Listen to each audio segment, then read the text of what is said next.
இதில் வந்து எனக்கு ஒரு விஷயம் ஞாபகம் வருது. இந்த பாலகிருஷ்ணா படம் பண்ண தெலுங்கில் இப்போ ரீசெண்டாக.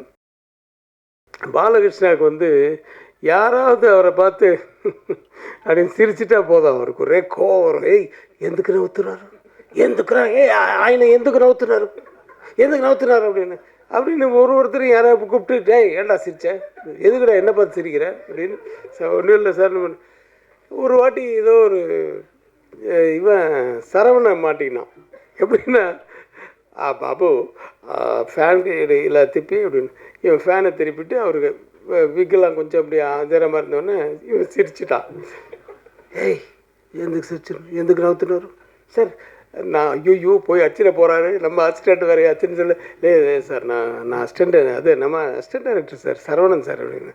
இதில் ஏதோ ஆப்போசிட் கேங்கு அப்படின்னு அவர் ஆப்போசிட் கேங்க இப்படி இப்படி இப்படி கூட அவுத்துறாருச்சு கூட நீ ஏய் அப்படின்னு அடிக்க இருந்துட்டாரு. நான் வந்து இப்போ போடா டேய் நீ ஏன்டா நிற்கிறேன்னா அப்போ திருச்சி போ அந்த பக்கம் அந்த அப்படின்னு சொல்லிட்டு அவனை திருப்பி விட்டேன். ஸோ அவருக்கு வந்து எப்போவுமே ஒரு டவுட் இருக்கும் யார் பார்த்தாலும். ஆனால் ரொம்ப நல்ல மனுஷன், வெரி நைஸ் டு ஒட். இதுலேயுமே வந்து பழக்கத்து இதிலெல்லாம் வந்து ரொம்ப நல்லவர். ஆனால் ஒரு எதில் விதத்தில் ஒரு சின்ன டவுட் இருக்கும். ஒரு வித்தியாசமான கேரக்டர். அவர்கிட்ட மாட்டி அடி வாங்கியிருப்பான், அன்றைக்கி தப்பிச்சான். ஸோ அந்த மாதிரி